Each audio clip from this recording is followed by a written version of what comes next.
This guy you're seeing is 19 years old. He's robbed more than one bank, escaped from prison 3 times, kidnapped 2 families during a crazy armed bank robbery in a way you wouldn't believe, stole cars, caused chaos everywhere, and literally outsmarted the authorities and the FBI. The story is a wild mix of exciting and totally unexpected events. Every time you think it's over, you'll be shocked by what happens next. If you want to know all the crazy details, I recommend watching the whole video. Stay tuned and enjoy. Before we start the video, don't forget to hit that like button. Our story begins in South Carolina, USA, one day in October 1995. Parker and Brenda Shaw, who are Amy's parents. Now, who's Amy? Amy worked as a bank employee in South Carolina. Her family came back to their house with their granddaughter, Amy's daughter. When they got to the front of the house, Parker tried to open the garage door remotely to park the car inside. But he was surprised it didn't open. He got out to check what the problem was. But what he didn't know was that 3 armed men were waiting for him inside. The house is where the 3 people who broke the garage door are. They are, first, the mastermind Christopher Jeb Burke and his 2 assistants, Daniel Evans and Marco Roscoe. The assistant's story will end at some point in our story, but the mastermind, Jeb Burke, will be the main focus. Trust me, you'll be shocked by the things this crazy guy did. Anyway, as soon as Parker entered the house and headed to the monitor to open the door, he was surprised by these masked people threatening him with weapons, telling him not to make a sound. They tied his hands with duct tape and took him to the bedroom. After that, his wife Brenda got worried about his delay, so she went downstairs with their granddaughter. She was on her way home when suddenly the garage door opened and an armed man appeared. He threatened her not to run or resist. Then they took her husband, and granddaughter hostage in a room. One of the thieves stole the money and credit cards they had with them. He told them, "God bless you," saying they came to kidnap their daughter Amy and steal money from the bank where she works. Said it all so brazenly and confidently. Right after Amy got home, she tried to open the door, but it wouldn't open for her, even though the door could be opened from the outside unless it was locked from inside. She found that strange, but then one of the thieves ordered her mom to open the door and let them in. Amy came into the house and got terrified when she saw the thieves inside. Then, they took her mom to the bedroom, and G. Bork started questioning Amy about the bank's security system. She had no choice but to explain everything. She told him the safe needed 2 codes. One she had and the other her coworker at the bank had.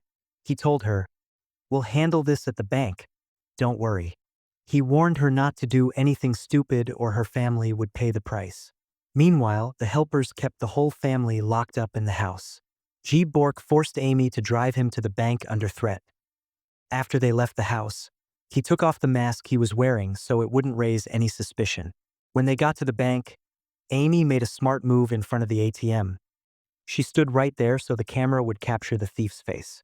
Then, if she could, she planned to alert the police, letting them know the camera had recorded his face. They entered the bank through the back door and disabled the alarm systems she was able to shut down. They reached the huge vault door we talked about, where the second code was with her friend, a colleague at the bank. But at that moment, the 2 helpers who had stayed at the house made a stupid move that almost blew their cover. One of their guns accidentally went off, but luckily none of the neighbors heard it. Then something else happened. A car stopped in front of the house, and a family got out. A mom, dad, and their daughter. This family was Amy's sister, her husband, and their daughter. They were visiting Amy's parents at the time. The helpers did the same thing to them. Once they entered the house, they threatened them, took them hostage along with the others. So now there were 6 hostages, and of course, they taped all their hands together. Let's get back to the bank. What happened there was that Burke forced Amy to call her friend and get something from her. Get the second code to open the safe. Amy called her and tried to get the code, but her friend found the way she was speaking strange because she was confused and didn't know how to explain. Then she told her the story that the thieves were holding her family hostage. But then G. Burke interrupted and told her that if she didn't give him the code, he would come and take it himself. A threatening tone, no messing around. The employee got scared and gave him the code right away. After that, they tried to open the safe while keeping her on the line so she wouldn't hang up and call the police. And they actually managed to open the safe door. Then Jeep Burke handed her the phone. Liam kept his friend on the line and went into the safe. He knew the bank left some boxes with money as bait or traps in case a thief tried to steal the cash, which is exactly what he was doing. So, Amy pointed out the boxes that were traps and left them alone. Then he grabbed his loot from the safe, which was worth about $86,000, and told Amy to call his house so he could talk to the gang. He let them know the job was a success and told them to leave the house immediately because if anyone noticed anything, they'd get caught. He took the loot from the bank, escaped in Amy's car, and left her at the bank with the other thieves. The helpers took Sarah Parker's car and ran away from the house. Right away, Amy turned on the emergency devices and called the police. Of course, the police arrived at the bank immediately. Amy started explaining everything that happened, describing the leader and the gang, the direction they went, and she told them she stood in front of the ATM to try to get a picture of him. But unfortunately, the camera only worked when someone inserted their card into the ATM, so no picture was taken. Even the cameras inside the bank didn't capture him because, as Amy said, she had disabled everything there. Then the police called the family's house. Amy called to check if the family was really home, and they answered, saying they were okay and that the thieves had run away. A police team headed straight to the house, but they were nervous there might still be a thief inside. However, like we said, the thieves had actually fled. After the family described the thieves to the police, they only knew the suspects were African American and armed. The investigators started checking for fingerprints in the house, but unfortunately, there were none because the thieves were wearing gloves.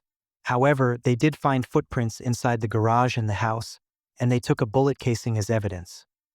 The ones who accidentally let it go probably hoped it would help them during the search. A few hours later, the police found the car that Amy's friends stole from the house. It was parked on the side of the road in the afternoon. These idiots got the car stuck and didn't know how to get it out. That likely means after they left the car, they continued their escape on foot. When the police checked the car, they found fingerprints inside it. Next to the car, under a tree, they found the weapons the thieves used in the crime, along with a vest, gloves, and clothes that matched exactly the description given by the family. 3 hours after the police were notified about a burglary at a house. The homeowner told them that the thieves were 3 people. 2 ran away on foot, and 1 had a car and was armed. About an hour after the call, one of the officers was on his way home and spotted 2 people matching the description given by the caller. These 2 turned out to be Daniel and Lam Marco, the accomplices. Right away, they thought they'd been chasing a dead end, but the officer suspected they were behind a bank robbery too. So, he took them to an FBI agent who was handling the case because the bank robbery was under FBI jurisdiction. Once they arrived, the investigation began. Each one of them was alone, and during the interrogation and intimidation, the first one immediately told them that they were the thieves who kidnapped the family, and that the mastermind was the one who robbed the bank. When the investigator asked for the mastermind's name, he said it was Christopher but didn't know his last name. When they started questioning the second guy, the officer told him that his friend had confessed to everything, and he admitted right away too, giving the mastermind's full name as Christopher Jeep Burke. These 2 guys are just helpers, but talking about Jeep Burke will confuse you. So, the police took the number from the helpers and called him. The officer identified himself and immediately asked about his location. But he asked him why he was acting so strange, like he was out of it and didn't understand what was going on at all. But the police had found out where he lived and went straight there. His mother was home, so they let her call him. She told him to come back because the investigators were looking for him. He actually showed up at the house, and the investigators were waiting for him. I don't know if it was courage or just stupidity, but it seemed like he came to try to convince them he was innocent, or maybe because he was scared they might hurt his mom. Even though Jibor was only 19, he had been under watch for 5 years because of a robbery he'd done earlier, which meant he had a criminal record. When he got home, his girlfriend was tied up and taken to the interrogation office, and they took his girlfriend with him too. When the questioning started, he recognized 2 guys named Daniel and Marco, but he denied being involved in any crime with them. He told them that at the time of the crime, he was actually with his girlfriend in Georgia and they were going to pick up her friend. Basically, the helpers exposed him and he exposed them. They were all lying to each other. It's kinda interesting, honestly. But it seems like the plan didn't work on him at all and wasn't really planned from the start, because when they called his girlfriend in and questioned her, She didn't say the same thing and told a completely different story since they hadn't agreed on anything beforehand. So the investigation, of course, came back and he tried to come up with new excuses, but he didn't know what to say. He told them, honestly, I can't tell you where I was during the robbery because I was involved in some other criminal activities, a drug deal in Georgia. At that time, he was trying to get a lighter sentence, but since it was obvious he was lying, the FBI charged him with several offenses, including conspiracy to steal a car, kidnapping, and armed robbery of a bank. After several interviews with Agent G. Burke, he started cooperating and admitted that he was the main person involved in the robbery and kidnapping and that he carried out all these crimes himself, but he wasn't the mastermind. Because he was involved with some criminal organizations and didn't give them any other info out of fear for his family. Of course, all the talk is complete nonsense. He's the mastermind who messed things up and committed the crime. Without the parole, what made things worse for him was that he refused to admit to anything about the money he stole. He told them, I stole all the money, and told them to forget about any cash for them. You might be surprised and wonder where he got all that confidence from, but save the shocks for what's coming next after his sentence was confirmed. He was sent to a prison in a small county, and when he went in, another prisoner named Jerome Freyerson came in with him, and Jerome too. His charge was robbing 3 banks, and luckily part of the prison was still under construction for expansion. While they were being taken to their cell, Jeep Burke noticed a door in the hallway that led outside the prison. There were workers doing maintenance there, so he figured this was the perfect chance to escape. He and Jerome started planning their getaway. On March 27, 1996, a guard noticed one of the hallway doors was open and immediately told his colleague. After counting the prisoners, they realized Jeep Burke and Jerome had escaped. Since the prison was still being built, it was pretty easy for them to break out. Of course, the guards' negligence made it even easier for them to escape. And get this, they didn't mention many details about how they actually got out. Apparently, the prison officials were scared of the scandal. It seems the escapees managed to open the cell door and just walk right out without any trouble. Right after the escape, the guards sounded the alarms and started a huge search in the nearby forests. Security forces kept searching, with planes and helicopters combing the area, but unfortunately they found no trace. Investigators believe that someone related to the escapees picked them up right after they got out. The prison and their feelings about it were justified. Let me tell you what happened after the escape attempt. The authorities were informed by a citizen about a stolen Mitsubishi car. After police investigations, they identified the person who stole the car. After stealing it, he gave it to a girl who worked at a hotel. The guy who stole the car was arrested, and the police also caught the girl following the thief's confession. They started questioning her and threatened that if she didn't tell the truth, she would be imprisoned too. Out of fear, she confessed everything that happened to her. The girl was a friend of a guy named Jeep Burke, and during one of their visits to him in prison, they agreed that they would steal. He parked the car in a lot near a forest close to the prison. After escaping, he and Jerome took the car and headed to a secret spot in the woods.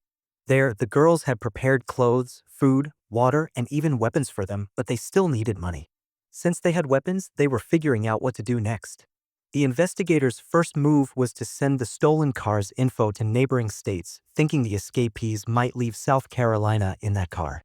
But this time, it seemed the fugitives were one step ahead. They went the next day to a Lambert bank in North Carolina, and it's about 350 kilometers away from the prison. So totally the opposite direction of where they were being searched for. They broke into the bank wearing hats, gloves, and sunglasses and robbed it at gunpoint, making off with a loot worth around $4,500.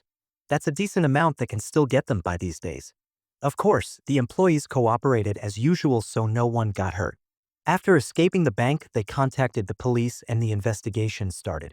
The bank cameras couldn't clearly show the robbers' faces, but based on the employees' descriptions, the police identified the thieves as Jeep, Burke, and Jerome.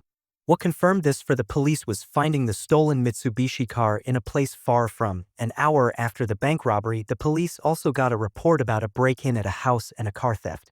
What happened was that the couple who owned the house were checking their car in the mirror inside their home when 2 armed men came in and threatened them not to resist. They took the car keys, changed clothes, and then quickly ran away. After they escaped, the couple called the police to report what happened. When the police arrived, they showed them pictures of several criminals, including Jeep, Burke, and Jerome. The couple immediately identified Jeep and confirmed to the police that he was one of the thieves. Burke and Jerome, the police found out that Jerome had relatives in New York and they were expecting New York to be their last stop. But the problem is, the distance between Laberton and New York is over 1,500 miles, so if they kept going like that, things could get really bad, stuff nobody could have predicted. And you know what the real problem was? The problem was that those bad things actually happened. Because in that area, they carried out armed robberies at multiple banks. After these robberies started happening, the FBI felt like the fugitives were getting bolder and decided they needed to act fast. After tracking the sequence of the robberies, they figured out the fugitives were most likely still around. In New Jersey, at that time, a TV channel came out and talked about these criminals, saying they had carried out armed robberies and had escaped from prison. They said the guys were supposed to be in New Jersey and anyone who recognized them should report it to the police right away. Sure enough, someone contacted them and reported that they saw someone looking like Jerome at a hotel, though they weren't 100% sure. But the police took it very seriously. An FBI team went to the hotel and confirmed that the guy was Jerome. The FBI team kept watching him outside the hotel, waiting to arrest him when he left. Suddenly, Jerome opened the door and walked out of the hotel, and he had a car with him. It looks like he either rented or borrowed the car, and when he started driving, he suddenly found himself surrounded by an FBI team from all sides. They threatened him not to resist, but out of fear, he quickly rolled up his car windows, still not fully understanding what was happening. For almost 10 minutes, he refused to surrender. The FBI team sensed he was trying to stall and thought he might try to escape. So, one of them broke the window with his gun, pulled him out of the car by force, and recovered a pistol he had hidden inside the car along with $100 from the stolen money. After taking him in for questioning, he confessed to carrying out 10 armed robbery operations. Gibber was sentenced to 19 years in prison without parole. He told them he had no idea where Jib Bork was. After police analysis, it appeared that after the partners split up, Gibber probably headed to Georgia. The FBI announced a $10,000 reward for anyone who could find J. Bork and added him to the list of the top 10 most wanted fugitives. But at that time, the police received dozens of reports about Jib Bork, all of which turned out to be false except for one. It came from a caller who said she saw the fugitive working on a farm near her house, so the FBI team, they responded to the tip and headed to the farm the caller had mentioned. They were pretty sure this guy was G. Bork, but to be 100% sure and to catch him, they had to pull off a clever move. The arrest team went to the farm when G. Bork wasn't there. He had gone out in his car to get some stuff. Meanwhile, the team gathered the farm workers, took their clothes, and disguised themselves as G. Bork's crew. When G. Bork got out of his car and saw them, the arrest team confirmed it was him. Before he knew it, FBI agents jumped out of the car, surrounded him, and arrested him. He was totally shocked. He had no clue what was going on, and when they searched him, they found $2,000 hidden inside the socks he was wearing. After that, they kept him in jail, waiting for the verdict on all the charges against him, both the old ones and the new ones. And just like last time, he refused to tell them where he hid the money he stole. You guys think this crazy story is over? No way. You don't get how smart this guy is. The moment he got to jail, he was determined to escape by any means and never gave up. Then, after 6 weeks of being locked up, the big day finally came. The guy who escaped from prison for the second time, Gibor, was in a cell. He had a real talent for spotting weaknesses in prison security and was crazy brave to use them because he just couldn't accept being locked up. After getting the blade into the cell, he planned his escape for a time when the guards weren't around. He went to the iron bars and cut through them with the blade, then smashed the glass and jumped out the window, fleeing to the fence surrounding the prison. He managed to jump over the fence to get outside, but the problem was that the fence was covered in sharp, painful wires and normally no one could just jump over it. But the crazy guy did everything after he escaped. Notice the guards, what a disaster happened. Of course, they set off the alarms and the investigators came to figure out how he got out of prison. While they were thinking about his escape method, they found traces of the prison uniform on the barbed wire and confirmed that after breaking out of his cell, he jumped over the fence and ran away. It was clear he got hurt badly when he jumped because there was blood on the wire. Once the investigators figured out how he escaped, they said he probably ran off after jumping the fence. Naturally, the search began and they brought in police dogs to track him down. They tracked his escape by scent and the dogs led them to a small forest area with a swamp. When they got to the water, they lost the scent, of course.